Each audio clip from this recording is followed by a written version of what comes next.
안녕하십니까. 저는 한국 IBM에서 파일 앤 오브젝트 스토리지 솔루션을 담당하고 있는 전상호입니다. 네. 제목은 점프업 SSS고요.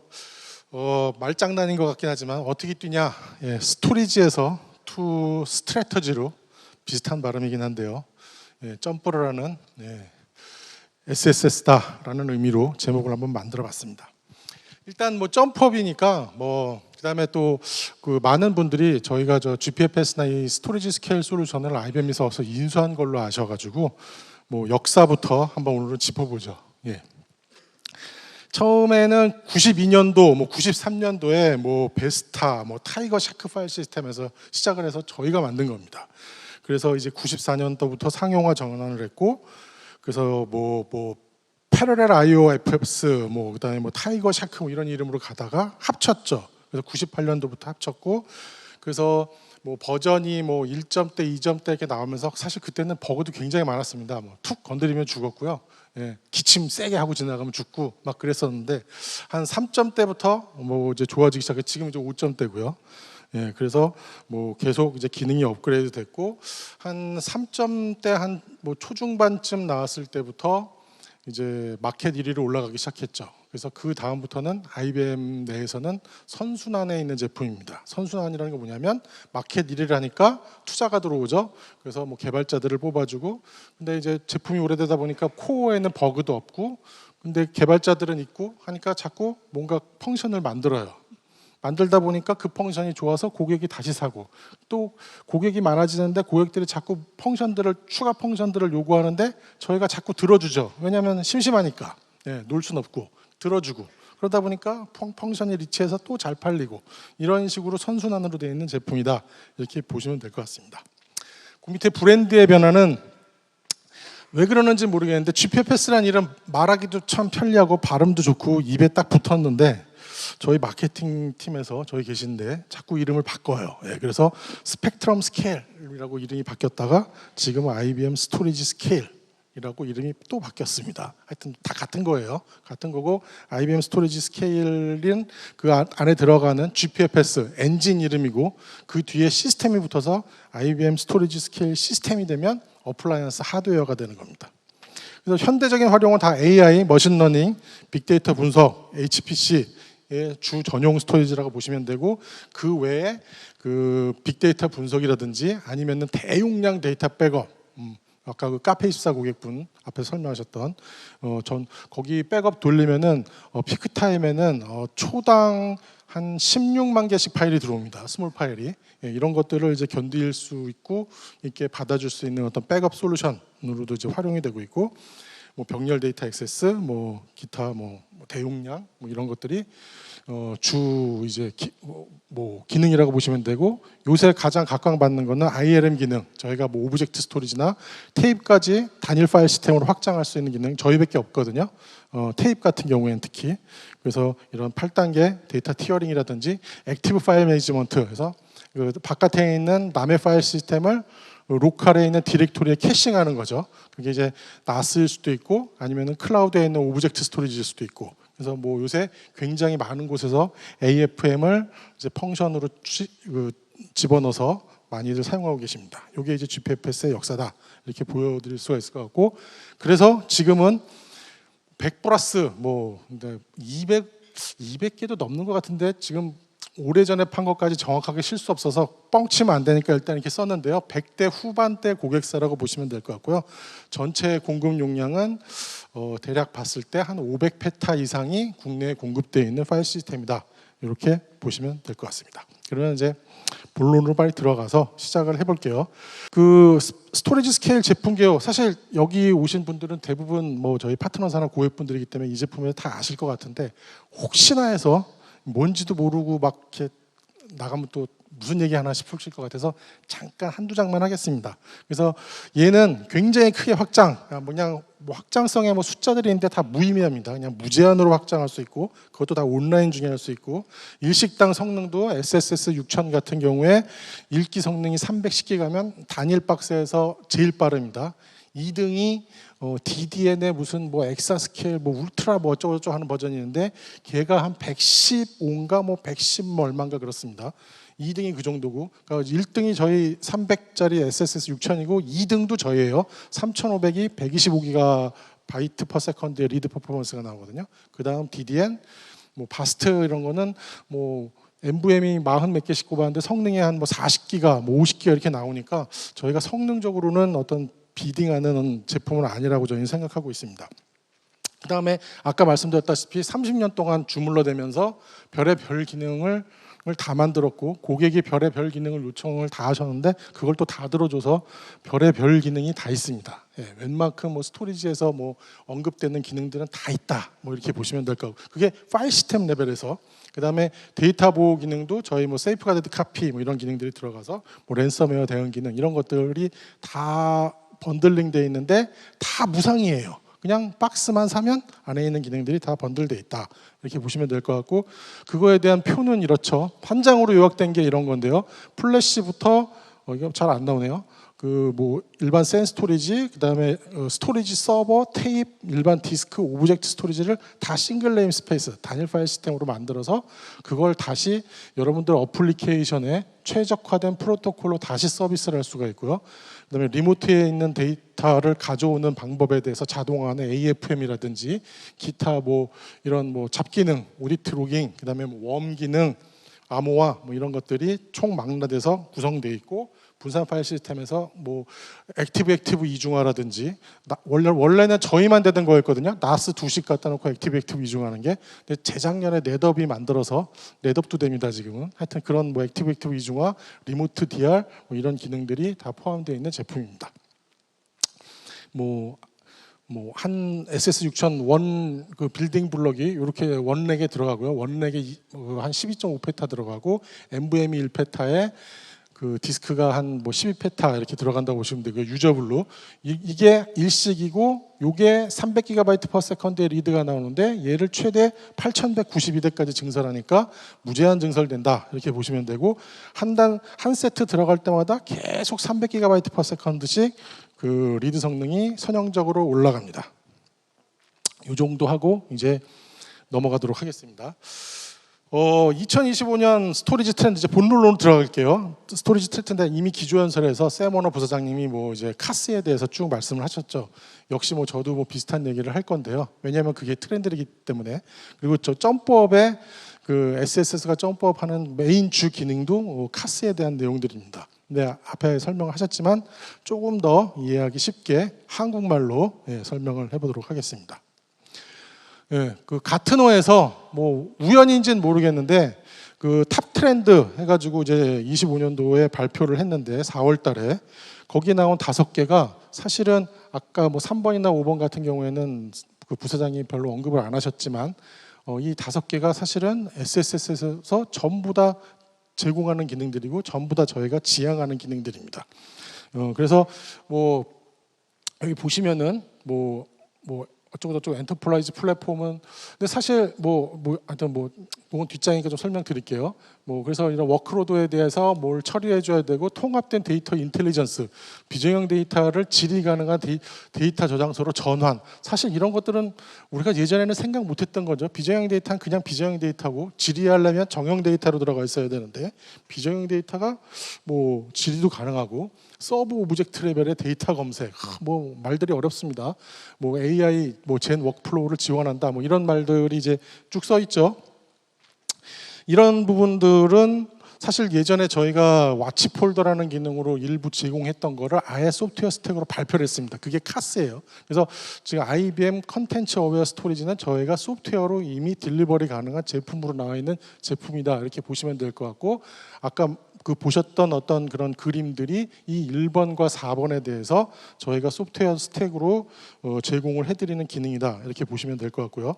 그 다음에 이 가트너에서 또 재밌는 용어들을 많이 만들었습니다. 사실 니어라인 사스 해서 우리가 사스 디스크 중에서 7200rpm짜리를 조금 느린 거니까 니어라인 뭐 이런 식으로 이름을 붙였는데, 니어라인 SSD 플래시라는 용어를 사실 우리가 쓰던 용어는 아니죠. 니어라인 SSD? 하지만 뭐 같은 회사 만들었으니까 이제 뭐 그게 용어가 돼버릴 것 같습니다.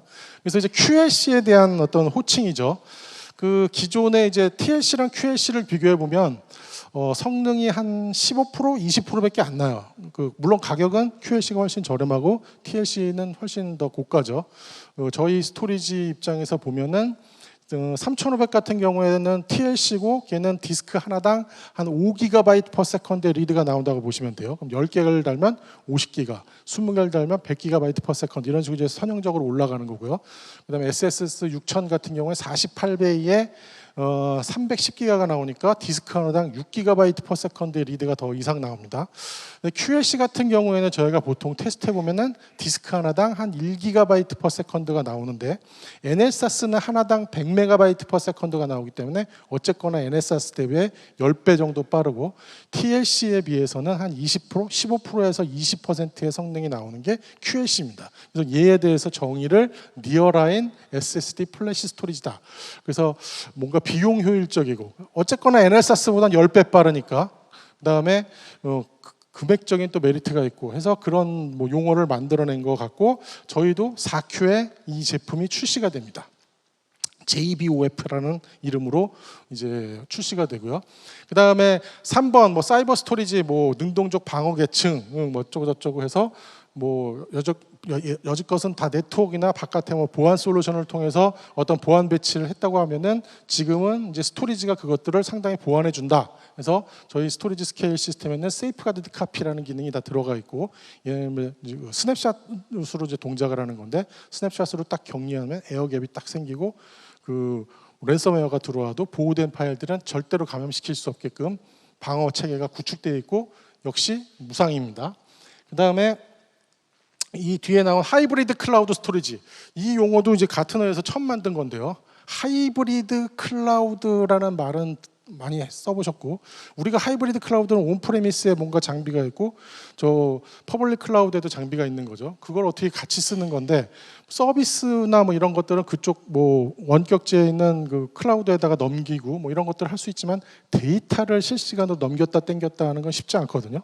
그래서 보통 데이터가 많이 넘어가야 되는 거는 클라우드에다가 같이 안 놓죠. 뭐 웹 서비스나 뭐 이런 거라든지 뭐 수집한다든지 이런 것들을 많이 쓰는데 여기에 처음으로 하이브리드 클라우드 스토리지라는 걸 뭐 용어를 써놨습니다. 그래서 하이브리드 클라우드 스토리지 저 용어대로 움직이려면 스토리지가 온프레미스에도 있어야 되고 클라우드 센터에도 있어야 되는데 그 두 스토리지가 붙어야 돼요. 붙어서 한 개의 작업을 처리할 수 있어야 되거든요. 그걸 어떻게 하지? 그 기능이 이미 저희는 AFM이라는 기능으로 제공을 하고 있습니다. 그래서 액티브 파일 매니지먼트라고요. 이 기능은 저희만 있는 겁니다. 그래서 고객분들이 참 공공 고객분들이 쓰시고 싶어도 RFP에다가 AFM 이렇게 써놓으면 IBM 독소기 때문에 못 넣으시는데 하여튼 저희는 하이브리드 클라우드 스토리지의 솔루션을 처음으로 창시했고 현재에도 저희만 이 솔루션을 갖고 있다. 뭐 이렇게 생각하시고 궁금하시면 전화 주시면 자세히 설명을 드리겠습니다.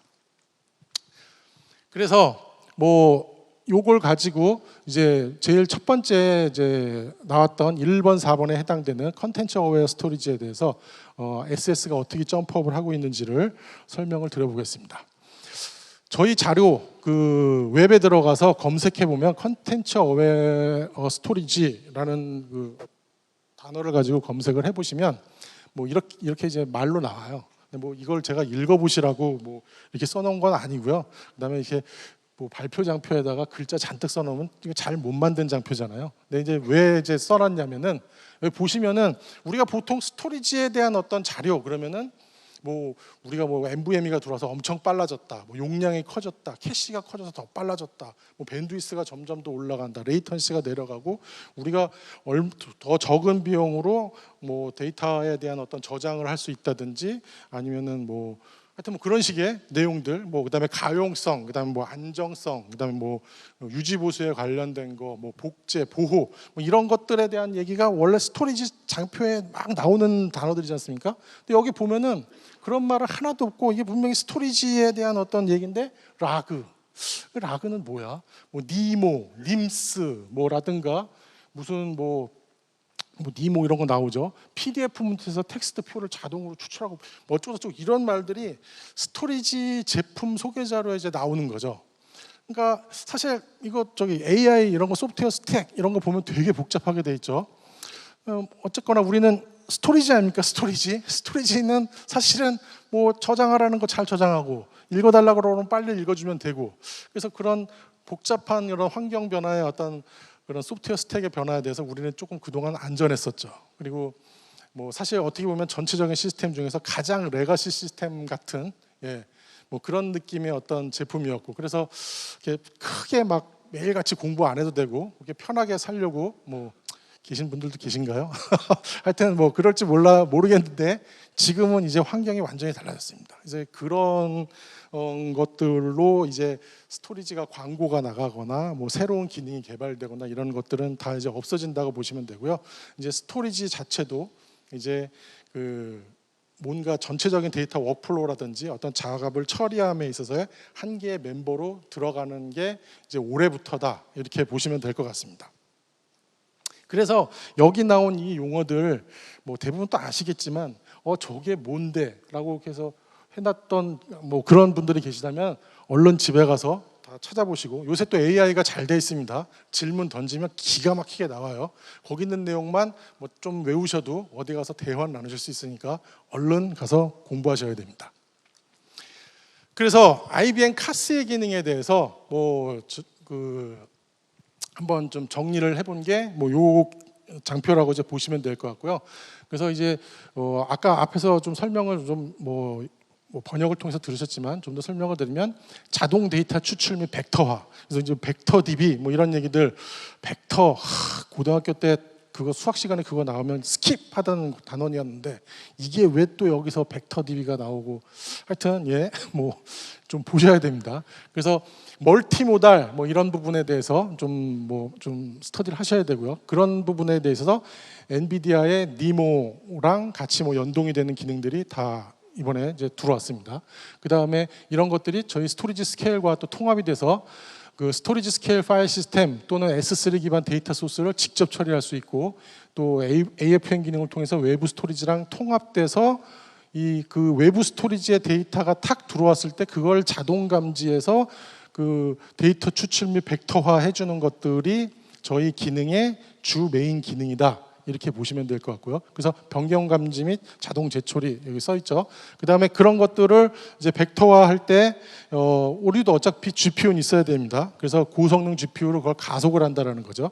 그래서 보통 엔비디아의 L40S나 H100 GPU들을 같이 묶어가지고 거기에 저희 소프트웨어 스택이 올라가서 하단부에 저희 SSS 스토리지가 올라간 그런 형태의 한 렉이 저희 카스가 딜리버리 되는 어떤 형태다 이렇게 보시면 될 것 같고요. 그래서 아까도 말씀드렸다시피 또 API 기반의 검색 기능을 저희가 자체적으로 또 제공을 합니다. 그래서 그걸 통해서 굉장히 이제 고성능으로 또 검색을 할 수 있는 이런 기능들을 제공하는 게 이 카스의 기능이다 이렇게 보시면 될 것 같고요.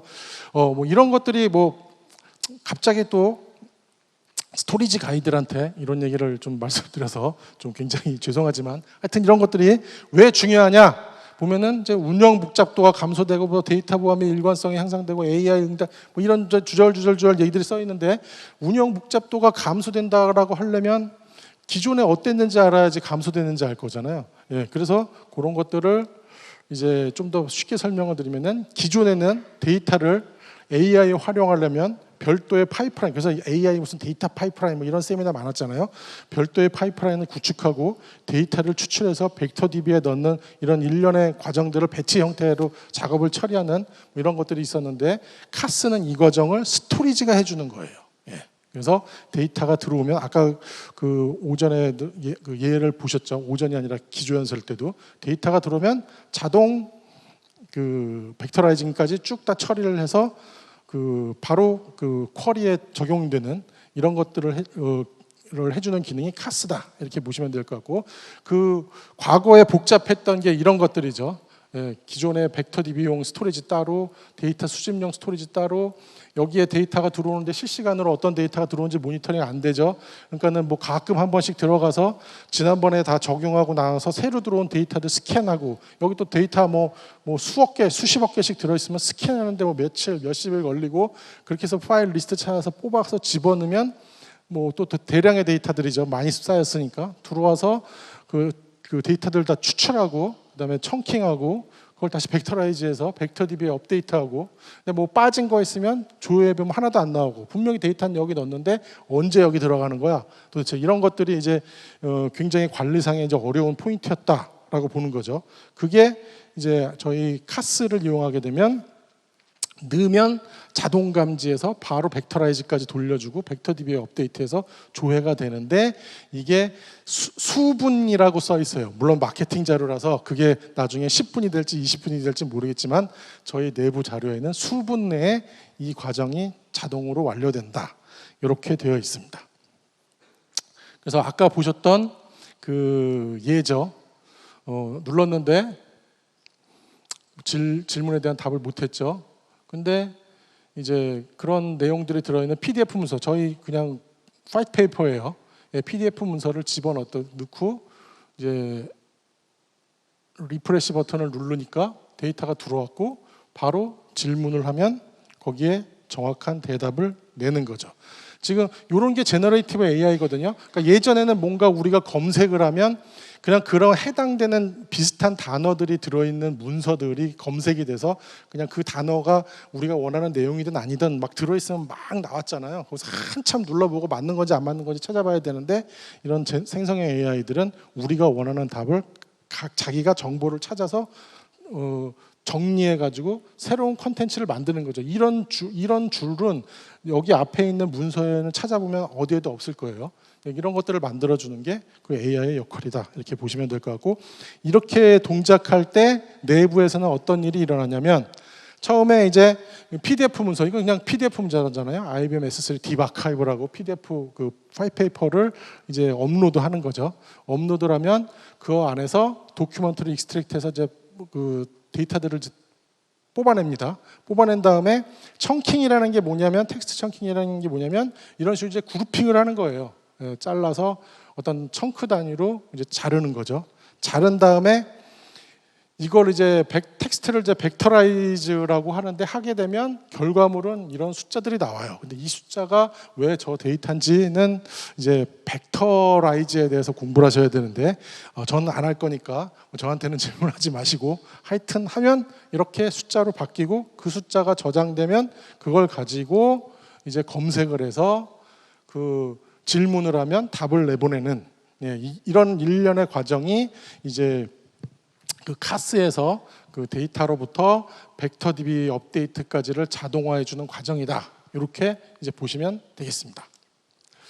그래서 그 컨텐츠 어웨어 스토리지라는 이름이고, 저희는 스토리지 스케일 시스템이어서 컨텐츠 어웨어 스토리지 스케일, 무슨 뭐 래퍼들이 하는 라임은 아니고 말장난은 아니고, 하여튼 앞뒤로 스토리지가 들어가니까 그냥 저렇게 한번 붙여봤습니다. 그래서 컨텐츠 어웨어 스토리지 스케일이라는 관점에서 보면은 요렇게 SSS 스토리지를 구매하시고 거기에 카스 소프트웨어 스택을 얹으면 요 그림이 완성이 되는 겁니다. 그래서 데이터를 집어넣으면 바로 사용자들이 수분 뒤에 해당 데이터가 반영된 검색 결과, 라그에서의 검색 결과를 얻을 수 있는 게 스토리지 스케일 시스템에서 제공하는 카스 기능이고요. 요 그림은 뭐냐면, 아까도 요 그림 보셨죠? 요거는 데이터 수집이 외부에 있을 때예요. 외부에 그 오브젝트 스토리지에다 데이터를 막 수집하고 있어요. 데이터 레이크가 저희가 오브젝트 스토리지다, 뭐 여러분들의 회사에서 그게 퍼블릭 클라우드에 있던, 자체적으로 있고, 그 다음에 요 카스 시스템은 뭐 이쪽에 있는 거죠. 그러면은 저희가 AF, 여기 보면 with AFM이라고 써 있죠. 요게 뭐 바로 뒷장에서 제가 설명을 한번 드릴 건데, 바로 먼저 한번 드리고 올까요? 그러니까 AFM의 액티브 파일 매니지먼트 해서 스토리지 스케일의 일부 기능이고요. 한 2011년도부터 나와서 남의 파일 시스템을 캐싱하는 게 주 목적으로 먼저 만들어진 거예요. 그러니까 설명을 드리면, 오브젝트 스토리지에 버켓이 있는데, 얘는 저희 SS 스토리지고 거기에 한 디렉토리죠. 요 디렉토리를 생성을 하면서 요 디렉토리는 요 버켓에 대한 캐시하라고 선언을 딱 하면 프롬프트가 땅 떨어져요. 그럼 명령어 치고. 그리고 나서 이 스토리지를 마운트하고 있는 클라이언트들이 여기 체인지 디렉토리에서 들어간 다음에 ls 땅 쳐보면 오브젝트 스토리지에 있는 파일이 그대로 보입니다. 파일 오픈하면 바로 읽어지는 거고, 근데 동작이 캐시처럼 움직이기 때문에 저희가 캐시라고 써놨어요. 그러니까는 처음에 파일을 하나도 읽지 않았으면 여기엔 다 빈통이에요. ls 파일은 보이지만, 근데 1.dat라는 파일 한 번 읽으면 그때 가져와서 저장하는 거고, 뭐 보통 이제 머신러닝은 동일 파일을 여러 번 읽잖아요. 한 번 읽은 다음부터는 여기에 저장됐다가 다른 노드에서 요청하면 여기서 올라가는 이런 게 이제 AFM의 주 기능이라고 보시면 되고, 이런 단순한 캐시 기능에서 지능형 데이터 이동 및 클라우드 통합 기능으로 계속 발전을 하고 있습니다. 그래서 여기 다시 앞으로 돌아가면, 그래서 오브젝트 스토리지에 모든 데이터들이 모여 있다. 그러면은 그거를 저희 AFM 기능을 통해서 캐싱을 하고, 여기에 데이터가 탁 업데이트가 되면 자동 감지가 돼서 이 벡터라이즈 과정이 자동으로 수행이 됩니다. 그래서 넣으면 여기서 바로 조회가 되는 이런 환경을 만들어 드리는 게 저희 컨텐츠 어웨어 스토리지 스케일 위드 AFM입니다. 아까 그림 보셨죠? 소프트웨어 스택. 소프트웨어 스택은 이제 저희 스토리지 스케일 시스템이 있고, AFM으로 바깥에 있는 S 스토리지나 저희가 S3뿐만 아니라 NFS 일반 NAS들도 다 캐싱할 수 있거든요. 그래서 S3나 NAS가 글자가 좀 밑으로 내려간대요. 이렇게 해서 AFM으로 디렉토리로 다 매핑이 되고, 그것들을 가지고 이제 카스 런타임 라이브러리가 동작을 하도록 되어 있습니다. 이게 이제 엔비디아랑 저희가 같이 협업을 해서 만들어서 이제 엔비디아를 지원하는 모델은 카스 런타임 안에 이제 니모가 들어가 있습니다. 니모랑 벡터DB, 뭐 LLM 이런 것들이 들어갔고, 그래서 그 엔비디아의 님스랑 이제 연동해가지고 뭐 서비스를 하는 거죠. 요게 뭔 용어인데 왜 나한테 왜 이런 걸 얘기하는 거야? 예전에는 몰라도 됐지만 다시 돌아가서 말씀드리면 이제는 우리 스토리지 가이드들도 알아야 됩니다. 그래서 하여튼 뭐 지금은 이걸 다 설명드릴 수 없으니까 뭐 제목만 얘기하고 넘어가겠습니다. 그래서 이렇게 연동이 되는 거고, 저희가 뭐 IBM이니까 당연히 레드햇용 모듈도 당연히 만들었겠죠. 그래서 레드햇의 인퍼런싱 서버랑 같이 연결해서 벡터DB가 있고, 그다음에 여기 왓슨이나 그래니티랑 같이 연동이 되도록 소프트웨어 스택이 다 개발되어 있습니다. 갖다 붙이면 바로 동작하도록 되어 있다. 이렇게 보시면 되겠습니다. 그래서 이제 아까 계속 얘기했던 거죠. 스토리지는 단순한 영과일의 저장소가 아닙니다, 여러분. 이제 아니에요. AI 데이터 파이프라인의 핵심 구성 요소로서 능동적으로 데이터를 처리하고 그 가치를 창출하는 그런 뭔가 지능형 머신으로 이제 바뀌고 있다, 뭐라는 거죠. 우리가 항상 소프트웨어 디파인드 블라블라가 나왔을 때 네트워크가 좀 앞섰던 것 같아요. 소프트웨어 디파인드 네트워크. 그래서 뭐 굉장히 여러 가지 것들이 이제 소프트웨어 디파인드하게 뭐 바뀌었는데, 사실 스토리지의 소프트웨어 디파인드 그러면 옛날 그냥 에이직으로 처리하던 것들이 그냥 뭐 레이드도 다 소프트웨어로 바뀌고 뭐 할당 뭐 서비스 뭐 이런 것들이 다 소프트웨어로 바뀌었다 정도였는데, 지금부터가 진짜 소프트웨어 디파인드 스토리지로 나가는 단계가 아닌가 싶습니다. 여기까지가 이제 그 카스에 대해서 주 설명이고요.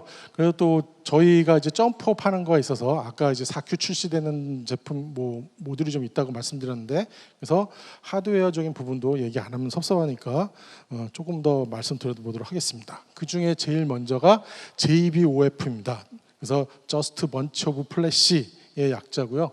기존에 이제 IBM 스토리지 스케일 시스템은 그 3500과 6000 이렇게 돼 있어서 얘네들은 다 TLC 머신들이에요. 그래서 24개 NVMe TLC가 그다음에 48개 들어가는 이제 모델이었는데, 여기에 6000 F26 JBOF에서 NVMe가 26개가 들어가는, 대신 얘는 QLC가 들어가고요. 라는 그 익스펜 그 인클로저가 이제 출시가 된 겁니다. 그래서 얘는 디스크 한 개당 5GB, 얘는 디스크 한 개당 6GB, 그다음에 얘는 디스크 한 개당 한 1GB 이 정도로 보시면 되고, 아까 말씀드렸다시피 NLSAS는 디스크 한 개당 100MB/s의 퍼포먼스가 나온다.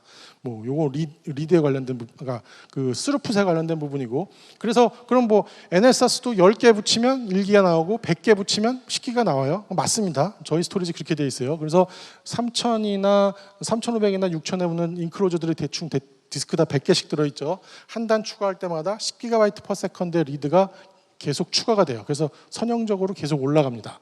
근데 이 NLSAS와 NVMe의 차이는 절대로 극복할 수 없는 게 있는데, NLSAS 디스크를 아무리 많이 붙여도 레이턴시는 쫓아갈 수가 없어요. 그래서 분명히 NVMe가 필요한 업무들이 있고, NVMe를 적용했을 때 극단적으로 성능이 아까 같은 스루풋이라도 올라가는 그런 업무들이 굉장히 많이 있고, 저희가 또 봐왔습니다. 그래서 그런 것들에는 더 NVMe를 제공을 해드리는 거고요. 그다음에 NLSAS 같은 경우에는 어쨌거나 뭐 저렴하고 용량도 크고 하지만 말씀드렸던 성능의 갭이 요새 TLC가 너무 많이 올라가서 TLC와 NLSAS 사이에 성능 차이가 너무 많이 나는 거죠. 그래서 TLC는 너무 비싸고 NLSAS는 또 너무 느리고, 이런 것들에 이제 포커스를 맞춰서 요 틈새에 들어가는 게 QLC NVMe 플래시다. 그래서 JBOF다 이렇게 보시면 될 것 같습니다. 그래서 조금 더 설명을 드리면 6000 컨트롤러에 밑에 붙는 애인데, 인클로저 하니까 얘랑 무슨 사스 케이블이나 이렇게 밑으로 붙는 그런 형태로 이제 생각하시기가 쉬운데요. 그렇게 되면은 이 6000 컨트롤러에 부하를 발생시키거든요. 그래서 안 그래도 여기 디스크 48개 꼽아서 6000 컨트롤러의 부하가 이제 풀로드까지 올라가는 상황에서 여기다가 이런 것들을 더 끼면은 오히려 위에 TLC의 성능을 갉아먹게 되지 않습니까? 그래서 얘는 구성이 이렇게 됩니다. 그래서 디스크 인클로저인데 컨트롤러 밑에 안 붙고 옆에 따라 붙어요. 따로. 그래서 인피니밴드 네트워크에. 그래서 클라이언트가 액세스할 때 물론 모든 컨트롤에 대한 명령어는 IRM이라든지 뭐 기타 이런 여러 가지 명령어들은 다 SS 정책이나 권한, 메타데이터 이런 것들은 다 여기에 있지만, 얘네들도 독자적으로 클라이언트들과 I/O를 일으킬 수가 있어요.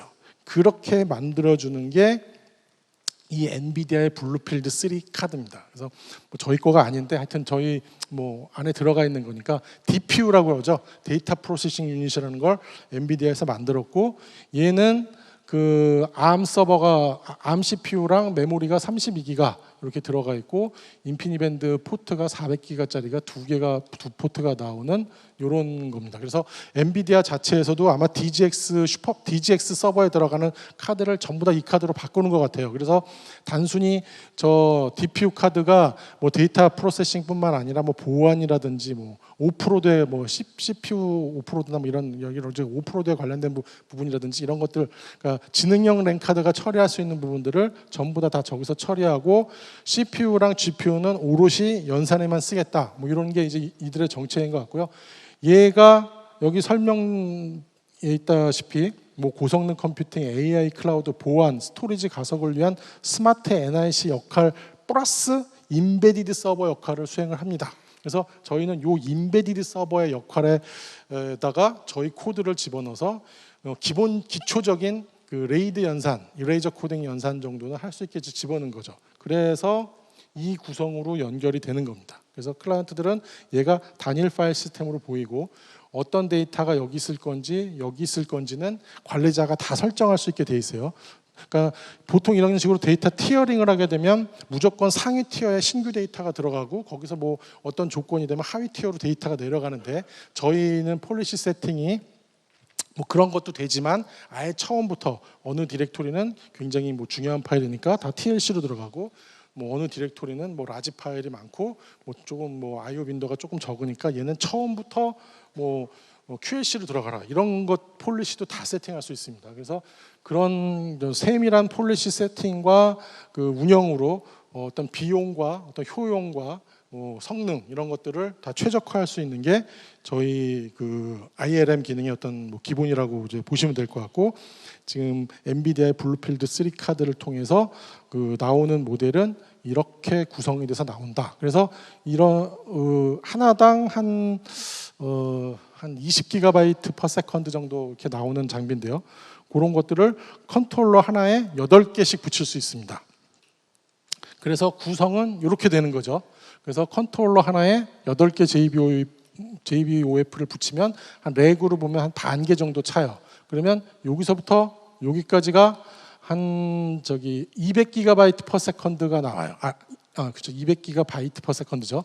그다음에 컨트롤러 하나는 310GB per second. 그래서 요 빌딩 블록 하나면 대충 500GB per second의 리드 퍼포먼스가 나오고, 요걸 원넥에다 채우면 원넥에는 TLC 3페타, QLC 25페타, 이거 피지컬 용량이에요. 이렇게 차고 얘의 리드 퍼포먼스는 1TB per second가 나옵니다. 원렉에서. 이런 렉을 아까 제가 말씀드렸다시피 8192대라고 그랬는데, 요거는 2세트가 들어가 있으니까 4096세트까지 옆으로 증설할 수 있어요. 예. 요게 이제 새로 나오는 JBOF의 특징입니다. 그래서 정책 기반 데이터 티어링은 TLC 티어, QLC 티어, NSS 티어, 테이프 티어, 오브젝트 티어 해가지고 최대 8단계까지 티어링 구성을 하실 수가 있어요. 그래서 어느 데이터가 어디로 들어가고, 그 다음에 어디에 있던 데이터가 어떤 조건이 되면 하위로 내려가라, 하위에 있다가 다시 액세스 빈도가 높아지면 다시 상위로 올라와라, 이런 폴리시를 여러분들이 세팅해서 그 데이터 특성에 맞는 저장소를 할당하는 것, 이게 이제 특징이다라고 보시면 되고, 결국 이렇게 해서 우리가 얻을 수 있는 로워 TCO, 비용이 아무래도 TLC보다는 내려가겠죠. 물론 NSS보다는 비싸겠지만 대신 거기서 얻는 또 성능이 있는 거고요. 그다음에 전력 소모가 확실히 적다고 합니다. 4Q 출시 예정입니다. 4Q에 6,000 고객분들은 뒤에 JBOF를 추가 주문해서 용량을 바로 확장해서 만드실 수 있는 환경이 제공된다. 이렇게 보시면 되겠습니다. 이게 JBOF고요. 그 다음에 데이터 엑셀러레이션 티어 해가지고, 사실 이거는 신규 하드웨어가 제품이 출시된다기보다는 그 IBM 그 GPFS의 가장 큰 사실 취약점이 스몰 블럭 I/O거든요. 굉장히 작은 블럭 I/O에 대해서 4K, 2K I/O에서 타사 경쟁과 어쩌고 빠르다 느리다 이런 이제 얘기들이 있는데, 왜냐하면 저희는 공유 파일 시스템이고, 공유를 해치는 일, 그러니까 그런 데이터의 어떤 그 정합성을 해치는 일을 안 하도록 설계가 되어 있거든요. 그래서 저희가 데이터 로스나 이런 것들이 없고 안전한 결과가 나왔긴 했지만, 어쨌거나 그 스몰 블럭의 I/O에 대해서 버든이 있는 거죠. 왜냐하면 4K 블럭, 2K짜리를 하나 내렸을 때마다 그 큰 파일 중에 한 블럭을 딱 업데이트, 왜냐면 저희는 DB도 되기 때문에 블럭 레벨 업데이트도 되거든요. 그 블럭 레벨 업데이트를 했을 때 다른 클라이언트들한테 다 알려줘야 돼요, 저희는. 왜냐하면 혹시 이 파일을 캐싱하고 있는 얘가 업데이트 되는데 올드 이미지 파일을 갖고 있으면 정합성에서 문제가 생기잖아요. 그러니까 라이트 했을 때 다른 노드들이 전부 다 얘가 뭔가 변경된 거를 인지하고 캐시해서 내리고 이런 여러 가지 것들을 하려고 그러면 알려줘야 돼요. 그래서 4K, 2K짜리가 들어올 때마다 뭘 자꾸 알려줘야 되는 거죠. 그래서 이제 뒤쪽에 이제 오버헤드가 발생하는 그런, 남들은 그걸 안 알려주고 어떻게 그렇게 하는지 모르겠지만은 하여튼 그런 부분이 있었는데, 그거를 개선하는 게 데이터 엑셀러레이션 티어에서, 기존에 저희가 TLC를 제로 티어라고 불렀는데 얘는 이제 어떻게 불러야 될지 모르겠습니다. 걔를 티어 1이라고 부를 걸 제로라고 불러서 얘는 마이너스 1 티어라고 불러야 될지 하여튼 그런 티어가 새로 만들어졌다, 이렇게 보시면 될 것 같고요. 구성은 이렇습니다. 6,000에서 위에 반과 밑에 반을 나눠서 위는 퍼포먼스 풀로 선언을 하고 밑에는 릴라이블 풀이라고 선언합니다. 그래서 위의 풀은 NVMe 오버 패브릭 프로토콜을 통해서 스토리지에다 그냥 다이렉트로 마운트하는 거예요. 그러니까 저희 여기는 또 레이드 구성도 안 하고 그냥 스트라이만 쳐가지고 다이렉트로 마운트합니다. 사실 그럼 좀 위험하다라고 볼 수 있는데, 요새 NVMe 디스크의 장애율이 사실 지금 저희가 이 NVMe 스토리지를 출시한 지가 한 6년, 한 5년, 6년, 하여튼 5년, 이 정도 됐는데, 전 고객사에서 초기 불량 말고 운영 중에 장애 난 게 하나가 있나 두 개가 있나 뭐 잘 모르겠습니다. 그 정도로 사실은 디스크 불량은 없는데 어쨌거나 그걸 믿고 우리는 레이드를 안 해도 된다 이런 뜻은 아닙니다. 예, 어쨌거나 그런 스트라이브를 침으로 해서의 그 수시로 데이터가 로스되는 일은 발생하지 않는다라는 건데 여기는 이제 레이드가 구성된 거죠. 그래서 읽을 때는 그러니까 쓸 때부터 먼저 말씀드리면 쓸 때는 요 NVMe 풀과 요 밑에 이 노란색은 레이드로 보호되는 풀이에요. 양쪽에다 동시에 라이트를 하는 거죠. 예, 그럼 이제 데이터 로스는 없겠죠. 그리고 읽을 때는 이 NVMe에 있는 것만 읽어가는 겁니다. 그렇게 읽어가고 양쪽에 쓰고 혹시 여기가 손상되면 여기서 복구가 되고 내가 여기다 쓴 파일에 대해서 다른 애들이 참조해야 되면 다른 애들은 이쪽 릴라이블 풀에서 데이터를 읽어가고 이렇게 만들어진 게 데이터 엑셀러레이션 티어의 기본 컨셉이다라고 보시면 될 것 같고요. 예, 그렇게 해서 우리가 얻은 게 뭐냐면 남들을 최소한 어느 정도는 따라가야 되겠다라고 만들었는데 사실은 그게 아니라 완전히 추월해 버렸어요. 그래서 저희 4K 기준에서 초당 IOPS가 파일 시스템 레벨이에요. 블록 레벨이 아니고 파일 시스템 레벨에서 초당 IOPS가 1300만 IOPS가 나오는 것들. 그러니까 보통 다른 스토리지들 좀 빠른 게 한 400만, 500만 뭐 이 정도 나오거든요. 그거를 저희는 그러니까 저희가 이 기능을 안 쓰면 한 200만에서 300만 IOPS 정도 나왔어요. 그거를 이제 완전히 앞질러서 1300만 IOPS를 구성한 게 이 데이터 엑셀러레이션 티어에서 마이너스 원 티어라고 불러야 될지 모르겠는데 그건 저희가 좀 고민 좀 해보겠습니다. 그런 기능이 이제 추가됐다. 뭐 이렇게 설명을 드리면서 시간이 초과됐기 때문에 여기서 마치도록 하겠습니다. 감사합니다.